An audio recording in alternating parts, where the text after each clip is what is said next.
नमस्कार, स्वदेश न्यूज के खास प्रोग्राम जनता मांगे जवाब में आप सभी का स्वागत है। मैं हूं आपके साथ राखी। जनता मांगे जवाब में आज बात करेंगे। देखिए, जम्मू कश्मीर के राजौरी में गुरुवार को आतंकवादियों ने सेना के 2 वाहनों पर घात लगाकर हमला किया। इस हमले में 5 जवान शहीद हो गए। 2 जवानों की हालत गंभीर है। फिलहाल सर्च ऑपरेशन लगातार जारी है और नेशनल इन्वेस्टिगेशन एजेंसी की टीम मौके पर पहुंची है। रक्षा सूत्रों का कहना है कि राजौरी पुंछ सेक्टर में करीब 30 पाकिस्तानी आतंकवादी एक्टिव हैं। सेना के अधिकारियों के मुताबिक जवानों और आतंकियों के बीच आमने सामने लड़ाई हुई है और इस बात से इंकार नहीं किया जा सकता कि उनके बीच हाथापाई भी हुई। ये भी संभावना है कि आतंकियों ने सैनिकों को शहीद करके उनके हथियार लूट लिए। हमला थाना मंडी सुरनकोट रोड पर डेरा की गली के नाम से इलाके में हुआ है। ये वाहन जवानों को लेकर सुरनकोट और बफलियाज जा रहे थे। जम्मू कश्मीर के पूर्व डीजीपी एसपी वैद ने कहा है कि आर्मी व्हीकल पर हमला पाकिस्तान की तरफ से योजनाबद्ध तरीके से किया गया है। जम्मू कश्मीर से आर्टिकल 370 हटने के बाद जो सकारात्मक बदलाव हुए हैं, आतंकी इस नैरेटिव को बदलना चाहते हैं। आंकड़ों पर जाएं तो जम्मू कश्मीर में आर्टिकल 370 हटने के बाद से आतंकी वारदातों में 63%, जबकि मौतों में करीब 75% की कमी आई है। लेकिन सवाल है कि आखिर आतंकियों का पूरी तरह से सफाया क्यों नहीं हो पा रहा है। एक और जहां जम्मू कश्मीर को मजबूत करने का प्रयास लगातार किया जा रहा है, दूसरी तरफ ये आतंकी साजिशें और हमले से दहशत बनाने की कोशिश की जा रही है। जनता मांगे जवाब में आज इसी मुद्दे पर करेंगे चर्चा।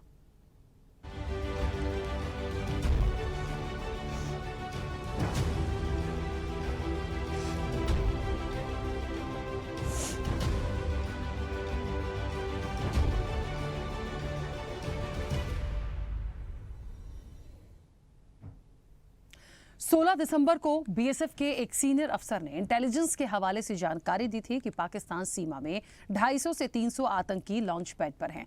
ये जम्मू कश्मीर में घुसपैठ की फिराक में हैं। अफसर ने बताया कि सुरक्षा बलों को अलर्ट कर दिया गया है। सीमा पार से किसी भी तरह की घुसपैठ की कोशिशें नाकाम कर दी जाएंगी। लेकिन जम्मू कश्मीर में पिछली 6 आतंकी वारदातों पर नजर डाले तो पहली 22 नवंबर को राजौरी में हुई, जिसमें 5 जवान शहीद हुए। दूसरी घटना 17 नवंबर को हुई, जिसमें 2 एनकाउंटर हुए और 6 आतंकी मारे गए। तीसरी घटना अक्टूबर में हुई, जिसमें पुलिस इंस्पेक्टर की गोली मारकर हत्या कर दी गई और चौथी घटना 13 सितंबर को हुई, जिसमें 3 अफसर 2 जवान शहीद हुए थे। और इसी तरह 5वीं घटना 9 अगस्त को हुई, जिसमें 6 आतंकियों को पकड़ा गया और 6वीं घटना 6 अगस्त को ही हुई, जिसमें 3 आतंकी मारे गए। इसी तरह बीते 2 सालों में राजौरी पुंछ बेल्ट में बड़े आतंकी हमले हुए हैं। इसी साल की यदि बात करें यानी 2023 की, तो 1 जनवरी 2023 को राजौरी के डांगरी गांव में 2 विदेशी आतंकियों की फायरिंग और आईईडी ब्लास्ट में अल्पसंख्यक समुदाय के 7 लोग मारे गए थे। इनमें 2 नाबालिग थे। 20 अप्रैल 2023 को पुंछ जिले की मिढार तहसील के भुट्टा दुलियन इलाके में आतंकियों ने सुरक्षा बलों पर हमला कर दिया, जिसमें सेना के 5 जवान शहीद हो गए, जबकि 1 जवान घायल हुआ। 5 मई को ही 2023 इसी साल की ये बात हम कर रहे हैं, जहां राजौरी के कांडी में आतंकियों ने आईईडी ब्लास्ट किया। 5 आर्मी पैरा कमांडो शहीद हुए और 1 मेजर घायल हुए। 18 जुलाई को 2023 में ही पुंछ जिले की सुरनकोट तहसील के सिंधारा टॉप इलाके में सुरक्षा बलों ने 4 पाकिस्तानी आतंकियों को मार गिराया। इंटेलिजेंस के मुताबिक 250 से 300 आतंकी भारत में घुसपैठ को तैयार हैं। ऐसे में बड़ा सवाल है कि जिस तरह से हम एक तरफ जम्मू कश्मीर को मजबूत करने की बात तो कर रहे हैं, दूसरी तरफ लगातार हो रहे हमलों के क्या मायने हैं। चर्चा को आगे बढ़ाएंगे, उससे पहले कुछ प्रतिक्रिया हैं वो आपको सुनाते हैं। बहुत दुखद है, हमारे जवान शहीद होते हैं। 26/11 हुआ, पुलवामा कांड हुआ, दिल्ली हाई कोर्ट पे हमला हुआ, सीरियल बम ब्लास्ट हुए, करोल बाग कांड हुआ, जयपुर में हुए, वाराणसी में हुए। लगातार हम प्यार की भाषा बोलते हैं, वो गोली, बम, बारूद, बंदूक की भाषा बोलते हैं। हमारे देश के सैनिक जब सीमा से बॉर्डर पर शहीद होकर आते हैं, तिरंगे में लिपट कर आते हैं, ये जो राष्ट्रीय ध्वज हमारा लहरा रहा है, उनके त्याग, बलिदान और तपस्या से लहरा रहा है। दुख है, पाकिस्तान अपनी गलत हरकतों से नहीं बाज आ रहा, क्योंकि पाकिस्तान आतंकवाद को पैदा करता है, पालता है, पोसता है, बड़ा करता है। और आज की घटना वास्तव में इस बात की उदाहरण है कि वो अपनी हरकतों से बाज नहीं आते। कल का जो पुंछ में हमला हुआ है, ये एक प्रकार से रिपीट ऑफ पुलवामा है। पुलवामा में इसी प्रकार से हमला हुआ था। सरकार सो रही थी, आज भी सरकार सो रही है। 370 हटाने का जश्न आप मना रहे हो ना, ये देखिए क्या हो गया है। अगर आपने 370 हटाया है, हमने आपका समर्थन किया है, तो हमारे जवानों की रक्षा कौन करेगा?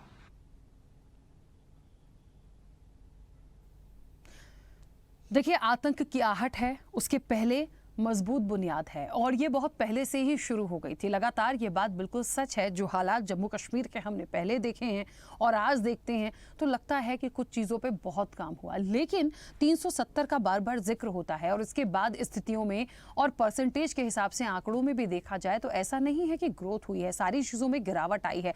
लेकिन एक बड़ा सवाल है, जब इंटेलिजेंस ये कह दे कि अभी भी घुसपैठ की तैयारी है, अभी भी ये तमाम चीज़ें हो सकती हैं, तो कहाँ कमज़ोर हैं, कहाँ कमी रह गई है? मुझे लगता है कई ऐसे सवाल हैं रक्षा की दृष्टि से जिन पर बहुत गंभीरता से विचार करने की जरूरत है। आज हमारे साथ इस चर्चा में तमाम मेहमान भी जुड़ेंगे, उनसे भी देखेंगे और क्या एक सियासी रूप से भी इसके बीच कुछ है। इस चर्चा को आगे बढ़ाऊंगे। हमारे साथ मेहमान जुड़े हैं, सबसे पहले आपका परिचय करा दें। भारतीय जनता पार्टी का पक्ष रखने के लिए मनोज उपाध्याय हमारे साथ जुड़े हैं। मनोज जी, बहुत स्वागत चर्चा में जुड़ने के लिए। कांग्रेस का पक्ष रखने के लिए कार्तिक सिंह हमारे साथ जुड़े हैं। कार्तिक जी, आपका भी बहुत स्वागत है। राजनीतिक विश्लेषक तनुज दीक्षित हमारे साथ जुड़े हैं। तनुज जी, आपका भी बहुत स्वागत है। रक्षा विशेषज्ञ डॉक्टर सौरभ दुबे हमारे साथ जुड़े हैं। सौरभ जी, आपका भी बहुत स्वागत है। और स्वदेश न्यूज के managing editor RP Srivastava ji हमारे साथ जुड़े हैं। आरपी श्रीवास्तव जी, आपका भी बहुत स्वागत है। चर्चा की शुरुआत सबसे पहले मनोज जी आपसे करना चाहती हूँ। मेरी आवाज पहुंच रही है? जी आ रही है, मेरी आ रही है। हाँ, आपकी आवाज आ रही है। मनोज जी, आज जो एक बात हो रही है, जम्मू कश्मीर मजबूत बुनियाद, इसलिए कह रहे हैं क्योंकि हाँ, वो मजबूती जो नहीं देखने को मिलती थी वो देखने को मिली है, इसमें कोई दो राय नहीं है। लेकिन आज भी हमारा इंटेलिजेंस ही कहता है या हमारे पास ये इनपुट है कि अभी भी घुसपैठ की तैयारी है, तमाम चीजें हो रही हैं। इन सबके बीच में देखिए, कहते हैं ना कि कमी आई है, चाहे हम हालात बदलने की बात करें, 370 की बात करें, लेकिन वो जो शहादत है ना, वो लगातार हो रही है। कहाँ कमी है, क्यों नहीं रुक पा रहा? बार बार जो प्रतिक्रियाएं आती हैं, पाकिस्तान का नाम आता है, फिर कहाँ कमी है? देखिए, बिल्कुल राकेश जी आपकी बात से, और जो हमारे शहीद हुए हैं हमारे सैनिक, उनके लिए भी हम लोग बेहद दुख है। और काफी मैंने हमारे सैनिक आतंकवादियों से पूरी तरह से लड़ने के लिए तैयार है। लेकिन कहीं ना कहीं जो दुर्घटना हुई उसके लिए दुखद है। भारतीय जनता पार्टी की इसमें सरकार भी जो है इसके लिए दुख व्यक्त कर चुकी है। मेरे कहने का ये मतलब है, जिस प्रकार से आतंकी घुसपैठ 370 जो धारा हमारा 35 से खत्म का सबसे बड़ा दर्द, देखिए हम ये नहीं कह रहे हैं कि दर्द या कश्मीर की स्थिति क्या है, इसके पहले क्या थी, आज भी क्या है, दुनिया देख रही है। हर कोई जानता है कि कहीं ना कहीं बदलाव के लिए भारतीय जनता पार्टी की और माननीय नरेंद्र मोदी जी के नेतृत्व में जरूर हम जम्मू कश्मीर में पूरा ध्यान दिया जाएगा। अब अगर कहीं ना कहीं अगर कुछ एक दो घटनाएं सामने आ रही हैं, या जो परसेंटेज में आप जैसे 25% की लमसम घटनाएं सामने आई, पहले की अपेक्षा लगभग काफी गिरावट आई है, तो कहीं ना कहीं इसके लिए भी हम लोग बिल्कुल हम अपनी जिम्मेदारी के साथ करते हैं कि हमारी जो रक्षा मंत्रालय है, माननीय और रक्षा मंत्री है राजनाथ सिंह जी, इस पर कार्रवाई बिल्कुल करेंगे। और जो भी इस पे रह गई बात, यही प्रश्न उठ सकता है या फिर वो जो हमारे आतंकवादी आ रहे हैं, कहीं ना कहीं उनको शरण मिल रहा है। जब आतंकवादियों का मुकदमा वापस करने वाली पार्टी देश के साथ होती है, लगातार कई घटनाओं को अंजाम देते हैं, कोई कार्रवाई के पहले सरकार कहीं ना कहीं जांच करते हैं, जांच की दायरे बात नहीं होती और विश्वास वो रहे जिस हिसाब से ये हो रहा है, कहीं ना कहीं जो कमियां आएंगी सामने आएंगी। लेकिन रह गई बात, हमें इस बात का बिल्कुल हम नरेंद्र मोदी के नेतृत्व में अगर इस तरह की घटनाएं हुई हैं, इसके लिए उन्होंने अपना वादा किया था 370 जैसे कश्मीर के लिए, कश्मीर हम पूरा करने की हमने कोशिश किया है। अब रह गई बात, इतने दिनों का आजादी के बाद से कंटिन्यू इतनी बड़ी घटनाओं को लोग अंजाम देते आए हैं, कहीं ना कहीं थोड़ी बहुत जरूर गड़बड़ी है। इसके लिए भी हम लोग तैयारी बना रहे हैं कि कश्मीर में कोई ऐसी घटनाएं ना हो जिस प्रकार से कमी होती आई है।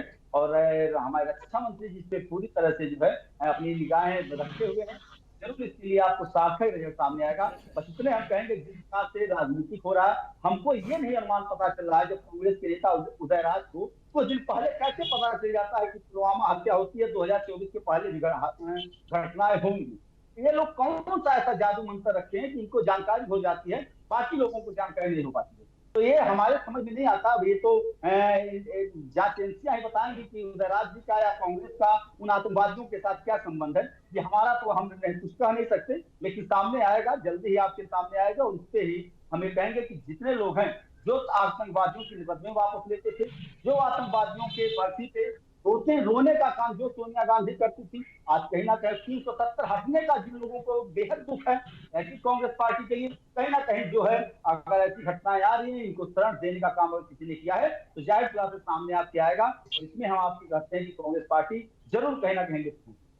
देखिए, मुझे एक बात यहाँ लगती है कि किसी की भी शहादत को हम राजनीतिक रूप से ना लें। ये मैं इसलिए कह रही हूँ कि जिनकी जान गई है, जो लोग शहीद हुए हैं, मुझे लगता है वो किसी राजनीतिक दल के नहीं है, वो अपनी जान उनकी गई है हमारे देश के लिए गई है, वो हमारे देश की सुरक्षा में तैनात है। दूसरी चीज़, इस तरह के जो लोग हैं या आतंकी हैं या उनका कनेक्शन क्या है, ये एक बड़ा विषय हुआ। देखिए कि कौन कहाँ से कनेक्ट है, ये जाँच का विषय है। लेकिन हमारे पास यदि कोई इंटेलिजेंस से चीज़ें आ रही हैं या इस तरह की तैयारियाँ अभी भी हैं हमारे साथ इतना इम्प्लीमेंट जम्मू कश्मीर में करने के बाद, ये गंभीर विषय है और इसको बहुत ज़्यादा गंभीरता से लेके क्या हो सकता है, कैसे रोक दें, ये बड़ा टास्क है सरकार के लिए। क्योंकि देखिए, सरकार है तो जिम्मेदारी निश्चित तौर पर बढ़ती भी है और भारतीय जनता पार्टी से इसलिए ज़्यादा उम्मीदें हैं क्योंकि 370 जैसे बड़े मामले जो हैं उस पर आपने काम किया था। ठीक है, कार्तिकी जी, मेरी आवाज़ पहुंच रही है?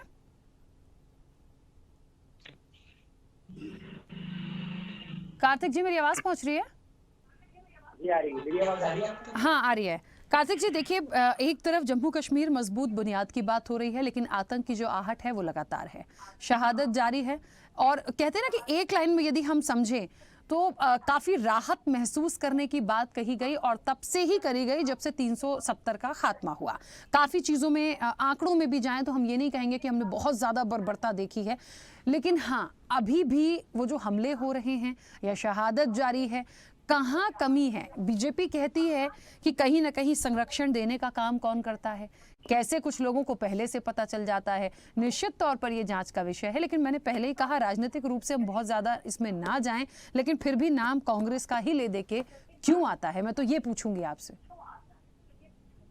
राखी जी, आपका बहुत बहुत धन्यवाद। आपको और आपके चैनल का बहुत बहुत शुक्रिया कि उन्होंने इतने गंभीर और संवेदनशील मुद्दे को लेकर के आए। एक समय है जब इतना बड़ा मुद्दा देश में चर्चा का विषय होना चाहिए, उस समय आपने इस विषय को सामने लाए, इसलिए बहुत बहुत धन्यवाद। वरना बहुत सारे चैनल के लोग अभी तक किसकी मिमिक्री करी गई, क्यों मिमिक्री करी गई, उसी से लगे हुए हैं। इसलिए सबसे पहले आपका बहुत बहुत धन्यवाद।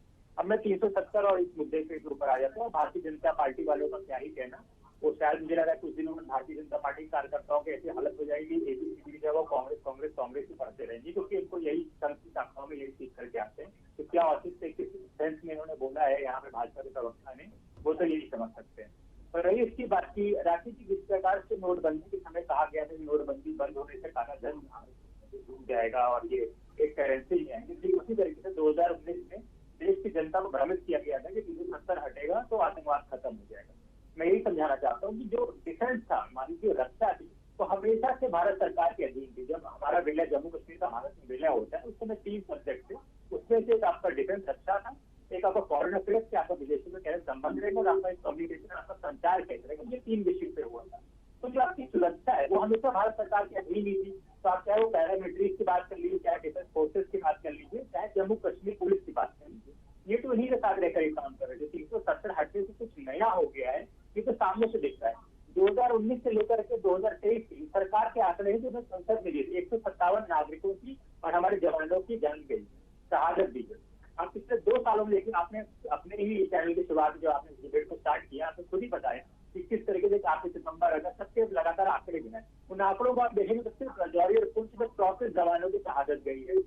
पिछले महीने देख लीजिए तो हमारे कैप्टन शहीद हुए थे। आपने बताया कि एक सीनियर ने यहाँ पे पैरामिलिट्री की सेल दिए, उन्होंने बोला है इंटेलिजेंस से कि 250 से 300 यहाँ पे आतंकवादी लॉन्च करके आने को तैयार है, और अभी डिफेंस एक्सपर्ट बताएंगे लोग क्यों तैयार है। क्योंकि अधिकतर जो घुसपैठ होती है, जो लॉन्च पैड के रास्ते के आते हैं, वो इन्हीं समय का इंतजार करते हैं कि दिसंबर में जो बहुत ज्यादा बर्फबारी होती है, वहाँ के मौसम के हालात इतने नहीं होते हैं, बहुत ठंड होती है, तो उनको उस समय सहूलियत का काम होता है, उस समय ही वो इस तरीके की घटनाओं को अंजाम देते हैं।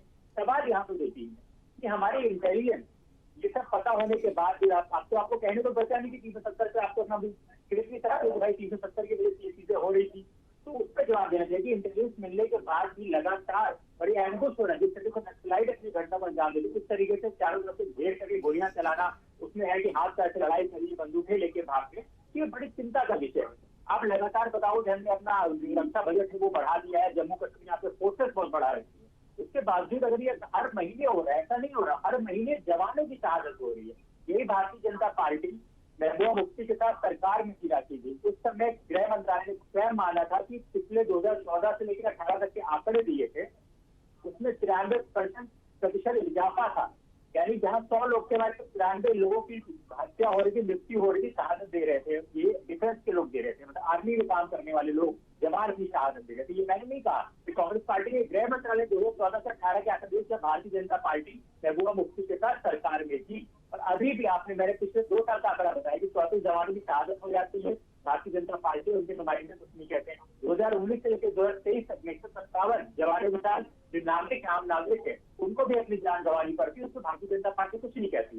तो 4 साल बहुत होते हैं। 370 के बारे में आप जो बोलते थे वो कितना जमीन पर दिख रहा है, उस पर तो आपसे सवाल किया ही जाएगा। कांग्रेस पार्टी को आप भाई 10 साल होने वाले आपको सरकार में आए हुए, सारी बातें आप करके आए थे। तो लगातार अगर जवानों की शहादत हो रही है, इस पर आप सवाल पूछेंगे, और वो भी तब जब आपको इंटेलिजेंस के बारे में सब कुछ पता है। आप भाई जम्मू कश्मीर की पुलिस पे केस की अधीन कार्य कर रही है, यूनियन टेरिटरी बना रखा है, तो सरकार तो है नहीं कि आप उस पर कर सकते नहीं भाई उनकी गलती हो। अगर जम्मू कश्मीर पुलिस है, आपकी वहां पे लोकल इंटेलिजेंस आपके पास है, आपकी आईबी, आपकी रॉ, आपकी फोर्सेज, आपकी पैरामिलिट्री, सबके बावजूद अगर ये लगातार घटनाएं हो रही, हर 10 मिनट में ये सुनने को मिल रहा है। तो आलम ये कर दिया भारतीय जनता पार्टी ने कि कई मीडिया हाउस वाले उस चीज को दिखाते ही नहीं है। अभी चुनाव होता तो आप देख लेते, आप पुलवामा में देखिए ना, 5 साल होने को आ गया राकेश जी, कितने बड़े इंटेलिजेंस का फेलियर है, सबने माना। सतपाल मलिक जी ने साफ स्पष्ट रूप से दिखा दिया कि किस तरीके से 2019 में इन्होंने उस घटना को एक तरीके से अंजाम दिया गया था, इस तरीके से कोई स्टेप नहीं लिए गए, सब कुछ पता होने के बाद भी। कहा गया वो डीएसपी देवेंद्र सिंह जिनको पकड़ा गया, जिससे बताया जा रहा है कर रहे हैं। ठीक है कार्तिक जी, बीच में रोक रही हूँ, मनोज जी कुछ कह रहे हैं, जल्दी से बोलिएगा। देखिए राकेश जी, हमें तो पूरी बात सुनाई नहीं दिया, लेकिन बस इतने मैं कहूंगा कि कांग्रेस का नाम क्यों ना है। जब आतंकवादियों को फांसी होती है तो सलमान खुर्शीद ही कहते हैं कांग्रेस के नेता कि मैडम सोनिया रो रही थी। क्यों नहीं होगा?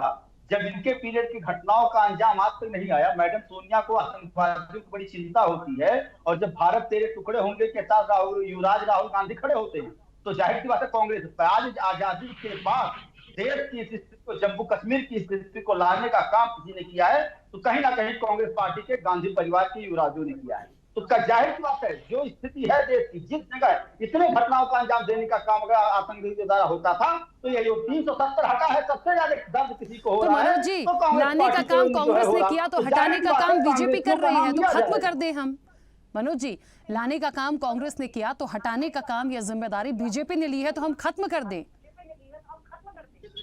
बिल्कुल हम कर रहे हैं। आपने ही अभी आप ही का रिपोर्ट करा, डीजीपी द्वारा कहा गया इस चीज को कि लगभग 60-70% के आतंकवादी हमले वहां भी कम हुए हैं।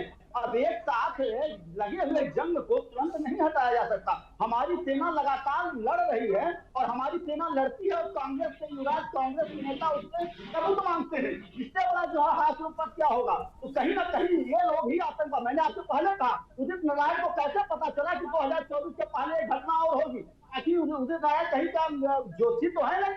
कहीं ना कहीं इस बात का लीड अगर कहीं देखिए तो कांग्रेस पार्टी के ही द्वारा निकल रही है। तो हमको इस बात नहीं, हर जगह आतंकवादियों की मुंह में हम तो खत्म कर रहे हैं। आप बताइए, अगर परसेंटेज रेशियो लिया जाएगा तो देश में हमला आतंकवादियों का बहुत कम हुआ है, बल्कि नगर के बराबर हुआ, जितना कांग्रेस पार्टी के पीरियड में होता था। तो कहीं ना कहीं माननीय नरेंद्र मोदी जी ने इसको कंट्रोल किया है, और जो भी आपको 30% की घटनाएं आ रही है, उसको भी हम कंट्रोल करने के लिए पूरी तरह से तैयार हैं। ठीक है, चलिए मनोज जी वापस आऊंगी। ठीक है, क्योंकि चर्चा राजनीतिक रूप से चली जा रही है, तो मैं राजनीतिक विश्लेषक भी हमारे साथ जुड़े हैं। तनुज जी, मेरी आवाज पहुंच रही है? बिल्कुल, मैं सुन पा रहा हूँ राखी जी। हाँ तनुज जी, हम एक जम्मू कश्मीर मजबूत बुनियाद की बात कर रहे हैं, क्योंकि हाँ स्थितियां बदलती हुई तो दिखी हैं। अब ये बात अलग है कि उसका क्रेडिट कौन ले रहा है नहीं ले रहा है, पर मुझे यहाँ पे ये लगता है कि आपने कितना उसमें इम्प्लीमेंट किया, कितना आपने सुधार किया, लेकिन आज भी 2023 में यदि हमले हो रहे हैं, आज भी इंटेलिजेंस यदि कह रहा है कि इतनी घुसपैठ है, तो कौन जिम्मेदार है इसके लिए? देखिए राखी जी, सबसे पहले तो मैं जितने अपने शहीद जवान हैं इस चैनल के माध्यम से सभी को श्रद्धांजलि अर्पित करता हूं। देखिए, मुझे जहां तक है कि राजनीतिक हस्तक्षेप इतना नहीं है इसके अंदर। यहाँ पर मुद्दा राजनीतिक ना हो, कोई राष्ट्रीय मुद्दा है। हम किसी पार्टी को पॉलिटिक्स में इन्वॉल्व नहीं कर सकते हैं, क्योंकि हमारे देश के सैनिक शहीद हुए हैं, हमारे देश की सेना पे हमला हुआ है। वो हमला कल आज हमारी सेना पे है, कल हमारे ऊपर भी हो सकता है। तो हमें सबसे पहले चिंतन मनन।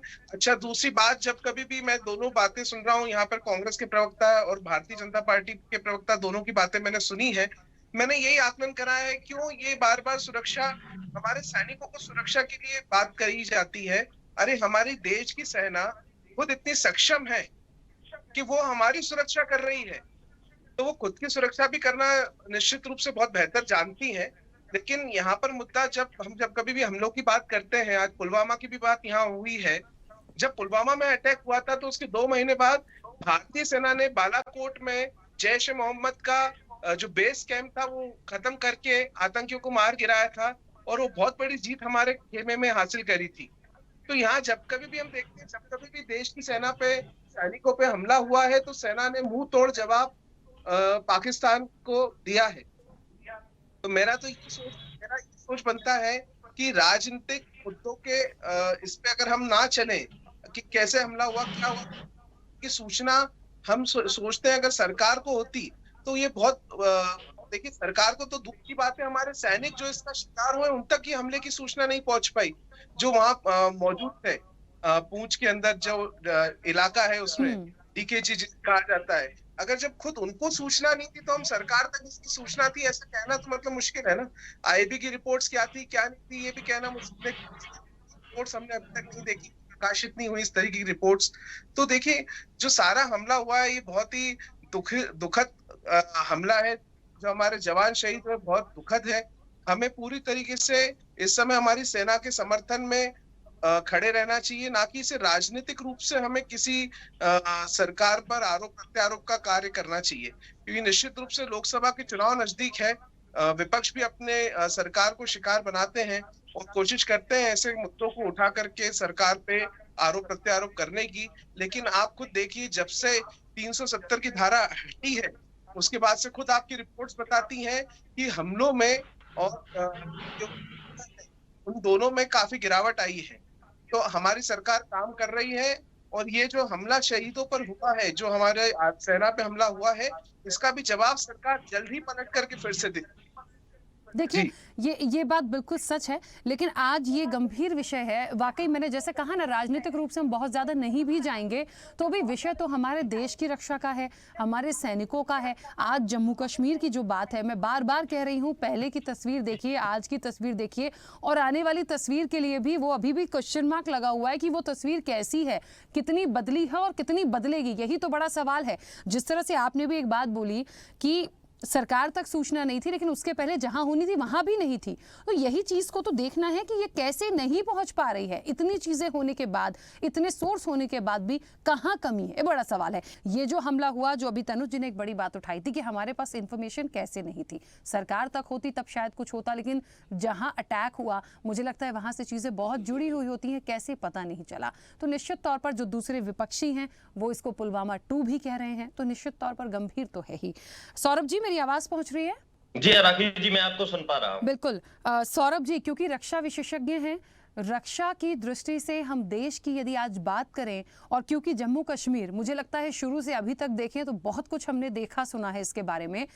बार बार ये बात आ रही है कि 370 के बाद काफ़ी कुछ चीज़ों में सुधार हुआ। हम ये नहीं कह रहे हैं कि पूरा क्रेडिट हम दे दें, लेकिन हाँ, आंकड़ों के हिसाब से यदि बात करें तो गिरावट आई है। लेकिन उस गिरावट के बाद भी क्या हम समझें उस चीज़ को कि इतने लगातार 22 में हमले हो जाते हैं? आप उसके पहले चले जाइए, वो तो चीज़ें हुई ही हैं। 23 में आज हमले हो रहे हैं। आज भी हमारा इंटेलिजेंस कह रहा है कि 250 से 300 लोग घुसपैठ के लिए तैयार हैं। कहाँ कमी है?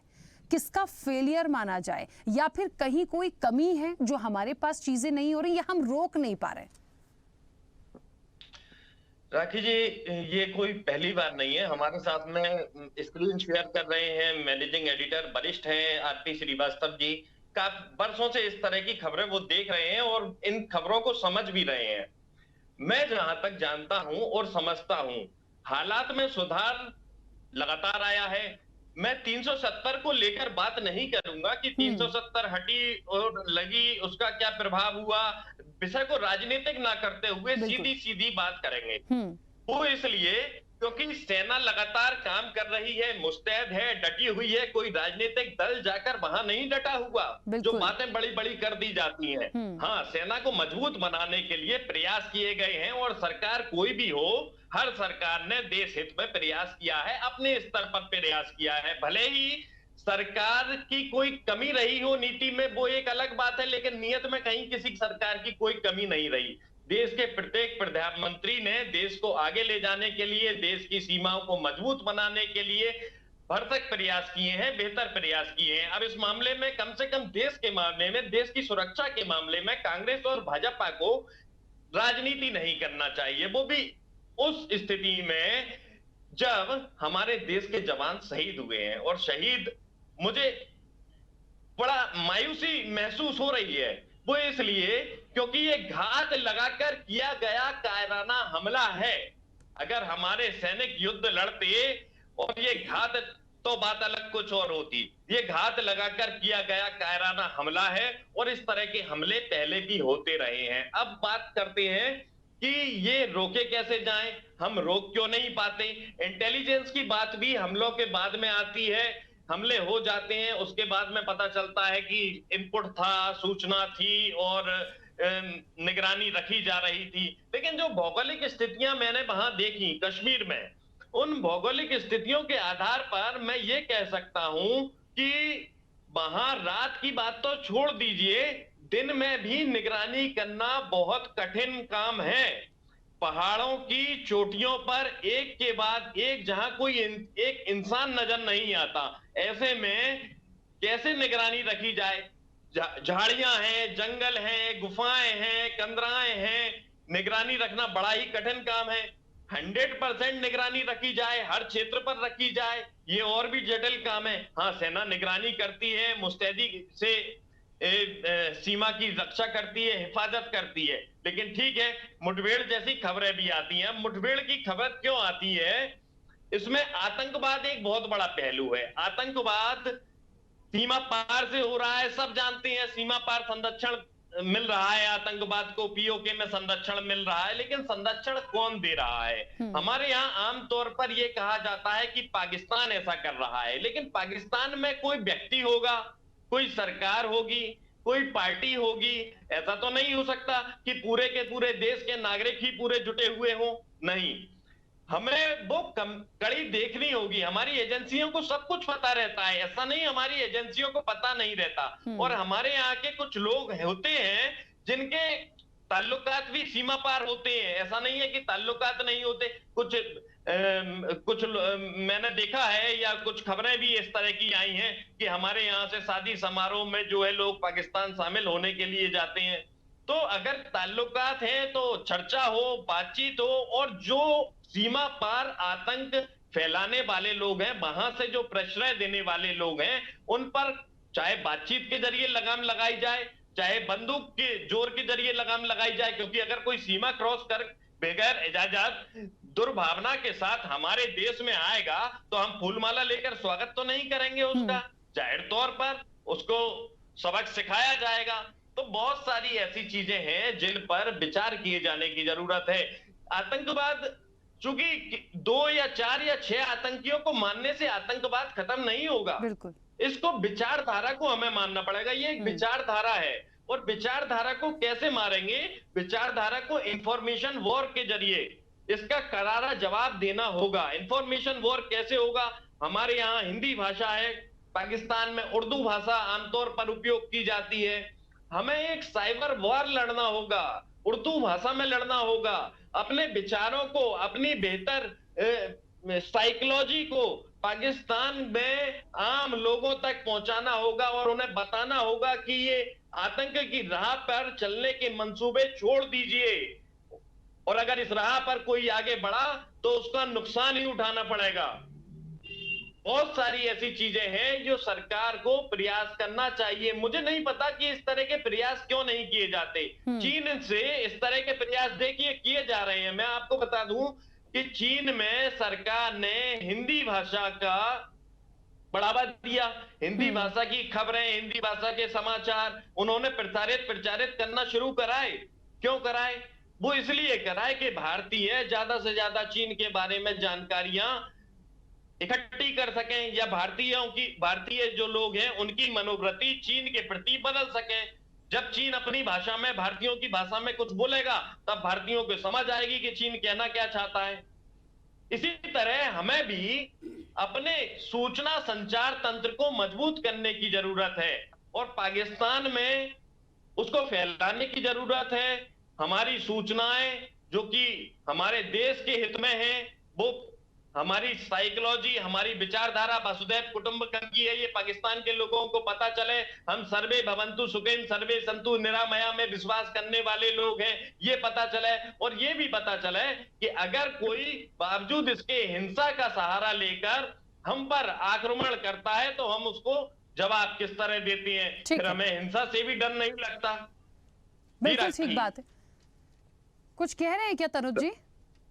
जी राकेश जी, मैं यही कहूंगा, मैं सौरभ जी की बात से सहमत नहीं हूँ। यहाँ हमारे जवान, भारतीय सेना के जवान शहीद हुए हैं। हम यहाँ उन्हें साइबर वॉर के लिए आमंत्रित करें और उनको उर्दू में पत्र भेजें। देखिए, ये कोई बिजनेस बढ़ाने के लिए हम आज चाइना के भारत के साथ व्यावसायिक संबंध भी हैं, तो चाइना को तो भारतीयों से फायदा मिलता है, इसलिए चाइनीज की जगह वो हिंदी भाषाओं पत्र इशू करते हैं या इस तरह की जानकारियां दे रहे हैं। आज हमारे कोई भी संबंध किसी भी रूप में ना आज है ना कभी बनेंगे पाकिस्तान के साथ, पाकिस्तानियों के साथ में।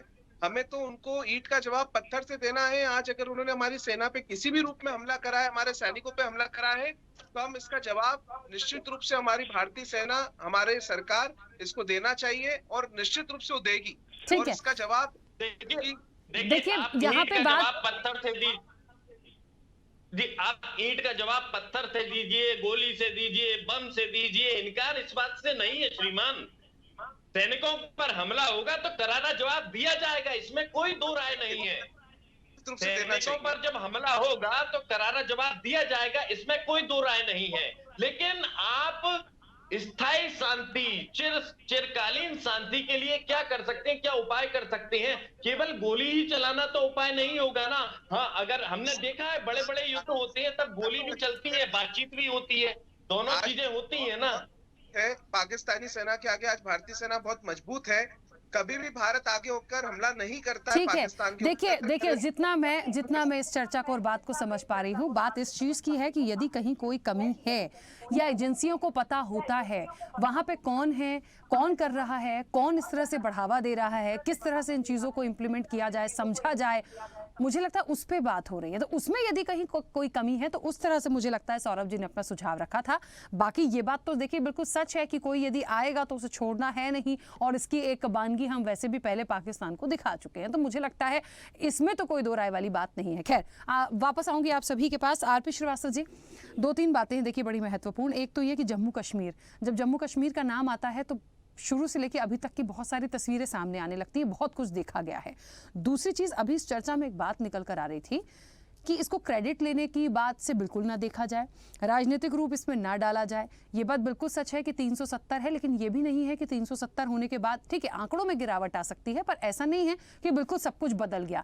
आज सवाल इस बात का है कि आज भी इतना करने के बाद हमले हो रहे हैं, शहादत हो रही है, कैसे रोका जाए, किस दिशा में प्रयास किए जाएं, क्यों है, क्या कोई इनपुट नहीं मिलता, नहीं मिल रहा तो कहाँ कमी है, इस पर बात क्यों नहीं करता कोई? देखिए राखी जी, सबसे पहले तो स्वदेश न्यूज़ परिवार की ओर से इन वीर जवानों को श्रद्धांजलि। एक दूसरी सबसे बड़ी बात, आपने बड़ा सारा सवाल खड़ा किया है।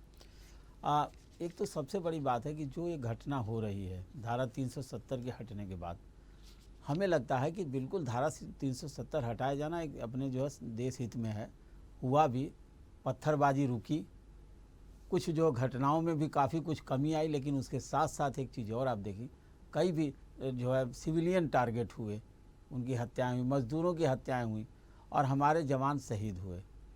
अक्सर ये लगता है कि अब कुछ दिन बाद ये सिलसिला थम जाएगा, लेकिन ऐसा कुछ हुआ नहीं, अभी भी सिलसिला जारी है। अब उसको चाहे इंटेलिजेंस की फेल्योर मान लीजिए, चाहे जो पाकिस्तान में जो आतंकवादी संगठन है उनके द्वारा की गई कायराना हरकत मान लीजिए, घात लगा के किसी की हत्या करना कायराना हरकत ही है, तो चाहे उनकी वो बातें हों। मुझे लगता है या फिर देखिए अभी हमने जो है एक लोकसभा में एक विधेयक भी पारित किया जिसमें जो है कश्मीर पुनर्गठन विधेयक आया है, जिसमें कि वहाँ के पीओके के हिस्से को अपना देश के अंदर मानने की बात हुई है और वहाँ पर लगभग 24 सीटें घोषित की गई हैं। ये सब तब है, ये सब सारी चीज़ें हो रही हैं। सरकार चाहती है कि वहाँ पर जो है प्रजातांत्रिक जो है सरकार बने, सारी बातें हैं, लेकिन ये तब तक नहीं संभव है जब तक कि वहाँ पर कुछ ऐसी परिस्थितियाँ न बन जाएं जहाँ की थोड़ा सा आतंकवाद और घट जाए, वहाँ पर डेवलपमेंट वर्क हो जाए।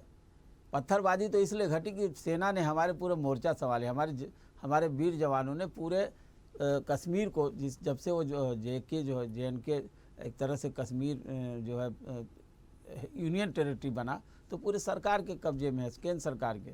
तो वहाँ पर तो इन चीज़ों को आमने सामने रोक लेते हैं क्योंकि पत्थरबाज सामने होते थे, लेकिन जो छुप छुप के वार कर रहे हैं उनको कैसे रोकें, तो उनके लिए तो इंटेलिजेंस का सहारा लेना पड़ता है। और दूसरी सबसे बड़ी बात है कि कम कैसे होगा। निश्चित रूप से आप देखिए, हम एकदम से ठीक है, हमारे जवानों पर कोई आक्रमण करेगा, हमारे देश पर कोई आक्रमण करेगा तो उसका जवाब तो देना ही है।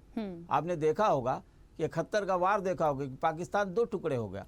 कोई भी सरकार देश में कोई भी आए, हमें लगता है कि इस सारे मुद्दों पर, आतंकवादियों के मुद्दे पर उसका स्टैंड क्लियर रहता है, अपने देश के प्रति क्लियर रहता है। ये बात अलग है कि कोई सफल हो पाती है या कोई असफल। जैसे सफलता का श्रेय लोग लेते हैं, सरकारें लेती है, तो असफलता का भी श्रेय उनको लेना पड़ेगा। तो ये जो चीज़ें निकल के सामने आ रही हैं और कल की जो राजौरी की घटनाएं हैं, फिर एक तरह से लगता है कि कुछ दिन तक मामला थम गया है, लेकिन फिर घाव हरा हो जाता है। और जब घाव हरा हो जाता है तो निश्चित रूप से हम सारे देशवासी दुखी हो जाते हैं, सरकार को भी सोचना पड़ता है। हमें लगता है कि हमारी केंद्र सरकार सोच भी रही होगी या हमारी सेना सोच रही होगी कि इसका जवाब कैसे दें। अभी वहाँ सर्च ऑपरेशन जारी है, हो सकता है कि सारे आतंकवादी जो इस घटना में हैं उनको जो है एक तरह से उनको खोज निकालें या कार्रवाई करें या उनको मार गिराएं। ऐसी घटनाएं होंगी क्योंकि सरकार या सेना चुप नहीं रहेगी। दूसरी सबसे बड़ी बात है कि एक इनपुट जो सरकारी मतलब जो आप बता रही हैं, BSF के एक सीनियर इंटेलिजेंस अफसर के द्वारा जो एक इनपुट मिला है कि अभी भी 250 से 300 लॉन्च पैड जो है वहाँ पर हैं और वो लोग आतंकवादी इस फिराक में हैं कि देश में अस्थिरता पैदा करें। तो हम जब आते हैं, जब यहाँ पार्टियों के बीच में आते हैं, एक तरफ भाजपा एक तरफ कांग्रेस या अन्य दल, एक दूसरे पर आरोप प्रत्यारोप चलते रहते हैं। विपक्ष जो है अक्सर सवाल उठाता है तो निश्चित रूप से उस पर सवाल खड़े हो जाते हैं। ये सारी चीज़ें हैं, लेकिन इसको राजनीति से अलग हट के सोचना होगा। और राखी जी, एक सबसे बड़ी बात यह है कि ये जो सिस्टम है, जिस तरह के हम जब अभी देखें चुनाव आ रहा, फिर भारत पाकिस्तान कश्मीर और सारी चीज़ें निकल के सामने आती हैं, एक दूसरे दलों पर आरोप प्रत्यारोप होते हैं। हो सकता है कि अतीत में गलतियां हुई हों, कोई चीज़ें हुई, लेकिन एकदम सीधा किसी को ये नहीं कहा जा सकता कि ये उनका समर्थन कर रहे हैं, चाहे कोई भी दल हो। तो हमें लगता है कि इन सारी चीज़ों से हट करके एक बार फिर से ये जो 370 हटने के बाद जो तैयारी हो रही है, सरकार हो सकता है चुनाव कराए या इंडिपेंडेंट स्टेट के रूप में डेवलप हो और फिर वहाँ पर एक लोकतांत्रिक सरकार बने। बातचीत भी जरिया है, तमाम चीज़ें हैं, लेकिन फ़िलहाल इतना ज़रूर है कि अगर मान लीजिए आतंकवादी या पाकिस्तान समर्थित आतंकवादी हों या फिर पाकिस्तान खुद हो, जब इस तरह की हरकत करेगा तो हमारी सेनाएं जवाब देने में सक्षम हैं। और निश्चित रूप से आने वाले समय में ये बात पक्की है, इस बात को पाकिस्तान भी जानता है, लेकिन वहाँ किस तरह के लोग हैं, कैसे आतंकवादी संगठन पनप रहे हैं, इनको भी रोकना पाकिस्तान सरकार का काम, अगर वो इसमें इन्वॉल्व नहीं है तो। बिल्कुल। चलिए, मनोज जी कुछ कहना चाह रहे थे काफी देर से, अब अपनी बात रखिएगा।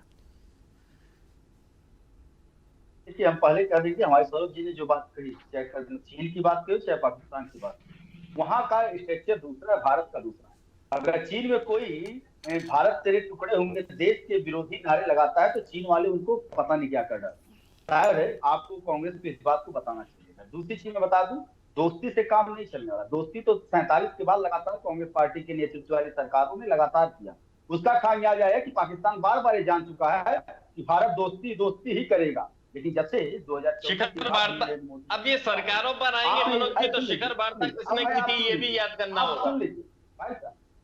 नहीं, बिल्कुल याद। उसी नाते ये लगातार घटनाएं हो रही हैं। इसी नाते जब सैनिकों से सबूत मांगे जाते थे तब भी हमको सोचना चाहिए था कि ये देश के बारे में क्या सोच रही है, कांग्रेस पार्टी का सोच कहां जा रहा है, इसको भी देखना चाहिए था। हमने मनोज जी यहाँ पे सुनिए, जब तक कांग्रेस की सरकार में ये हमले हुए थे तब तक भारतीय जनता पार्टी ने कभी भी सेना से सबूत नहीं मांगा। एक जगह आप बता दीजिए। लेकिन कांग्रेस पार्टी ने अपना पूरा शर्म बेच चुकी है और लगातार सबूत मांगती है सेना के साथ, लगातार वो पाकिस्तान के साथ खड़े होने का काम करती है, आतंकवादियों के फांसी पर रोने का काम करती है। तो इसका अनुमान हम क्या लगा दें, आप ही हमको बताएंगे, क्योंकि कांग्रेस को आप ही बता सकते हैं। क्योंकि देश के मामले पे हम कभी कहते थे, जब कांग्रेस की सरकार थी तो लोकसभा में भी भारतीय जनता पार्टी कांग्रेस के साथ खड़ी होती थी कि देश के साथ हम मिलकर चलने के लिए आतंकवाद से लड़ेंगे। लेकिन इसका आज जो हो रहा है वो सीधा उल्टा हो रहा है। तो इस पे हमने प्रतिक्रिया है और बाकी हमारा कोई नहीं बता नहीं। पाकिस्तान को भी इसका जवाब मिलेगा,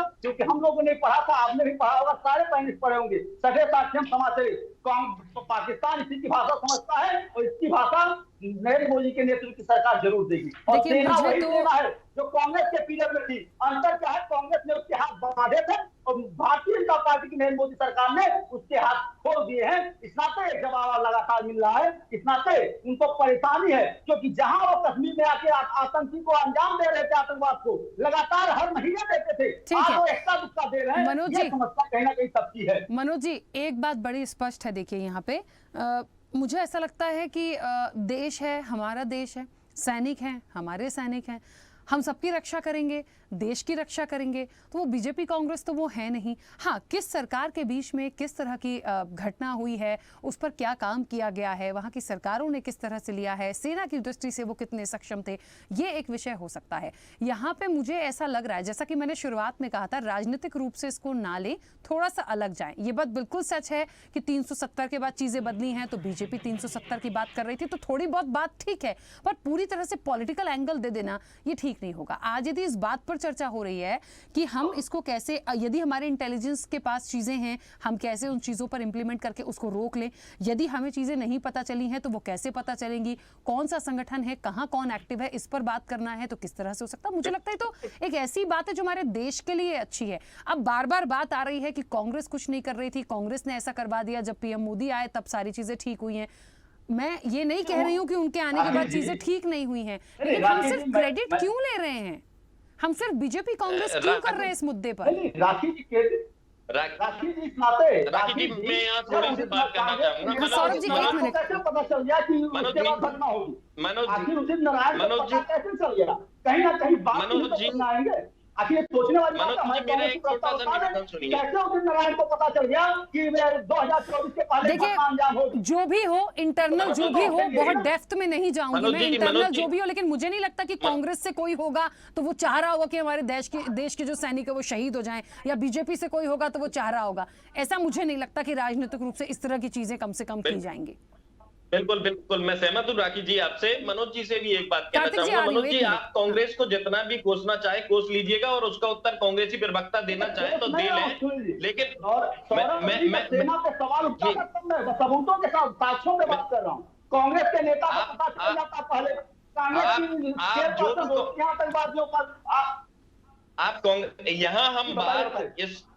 यहाँ हम चर्चा कर रहे हैं कि आगे इस तरह के हमले कैसे रोके जाएं, ये अहम सवाल है। कांग्रेस क्या कर रही है, भाजपा क्या कर रही है, हम इस चीज में जा ही नहीं रहे। और ये हमले हो क्यों रहे हैं? पहली बात देखिए, हमें पूरी दुनिया के हालात को समझना होगा। जब पुलवामा हमला हुआ था उसके बाद में एक प्रोटोकॉल तय हुआ था कि जब सेना की मूवमेंट होगी, सेना की टुकड़ियां एक जगह से दूसरी जगह जाएंगी, तो एक प्रोटोकॉल का पालन किया जाएगा। गाइडलाइन बाकायदा उसके लिए अपनाई गई थी कि अब इस तरह से जवान एक जगह से दूसरी जगह पर जाएंगे। अब यहाँ पर क्या हुआ, क्या वो प्रोटोकॉल अपनाया गया, नहीं अपनाया गया, इस तरह की कोई खबर अभी तक मेरे सामने कम से कम नहीं आई है। और मैंने खुद अपनी आंखों से देखा है राखी जी। मैं सौरभ जी मैं थोड़ा सा बीच में रोकूंगी। कार्तिकी जी बहुत देर से कुछ कहना चाह रहे हैं, उनकी बात आ जाए, क्योंकि बहुत से सवाल ऐसे उठे हैं कांग्रेस को लेके, उनकी बात भी जरूरी है। मनोज जी प्लीज उनको बोलने दीजिए। कार्तिकी जी अपनी बात रखिए। मोदी से निवेदन है कि एक अच्छे प्रवक्ता का परिचय दीजिए, मुझे अपनी बातें बोलने दीजिए। तो हाँ बिल्कुल बोलिए। अच्छे प्रवक्ता का दे रहा हूँ, आप व्यक्तिगत पे मत जाइए, व्यक्तिगत पे बिल्कुल मत जाइए। मैं अच्छे ठीक है, उनको बोलने दीजिए। नहीं बोल रहा। भारतीय जनता पार्टी के प्रवक्ताओं में कान में दिक्कत होती है, अपनी बात को रखिए, आपकी बात को मैं सुन रहा हूँ, आप अपनी बात को व्यक्तिगत समझ जाइए। दिक्कत है भाई, तो रुक जाओ थोड़ी देर, अब सुन लो, अब शांति से सुन लो आप थोड़ी देर। इन्होंने राजनीति करने की आप होते हैं, आप लोग अपनी बात रखिए ना। मनोज जी बोल रहे हैं वो, प्लीज। देश की धरती पर आईएसआई को खड़ा कर देना, ये होता है राजनीतिकरण। पुलवामा हमले के बाद शहीदों के नाम पे वोट मांगना, ये होता है राजनीतिकरण। बिना बताए हुए लाहौर पहुंच जाना, ये होता है राजनीतिकरण, जो देश के प्रधानमंत्री ने किया है। 2008 में मुख्यमंत्री रहते हुए गुजरात, सोनिया गांधी जब रोने लगते हैं, ये होता है। मनोज जी पहले सुन लीजिए उनको, आपत्ति लीजिएगा लेकिन सुनिएगा, वो बोले नहीं इतनी देर से आपके बीच में। होटल में घुसने की कोशिश करना, ये होता है राजनीतिकरण। तो जिनको देश चलाने नहीं आता है वो इन्हीं तरह की हरकतें करते हैं। देश के प्रधानमंत्री और भारतीय जनता पार्टी जो प्रवक्ता बैठे हैं उसका सबूत दे रहे हैं यहाँ पर। दूसरी बात आई, इन्होंने बोला बार बार टुकड़े टुकड़े, 9 साल हो गए हैं। टुकड़े टुकड़े गैंग के बारे में गृह मंत्रालय से और गृह मंत्री स्वयं संसद के पटल पे खड़े होकर कहते हैं कि ऐसा कोई भी शब्द हमने नहीं दिया और हमें नहीं पता टुकड़े टुकड़े गैंग में कोई नहीं है।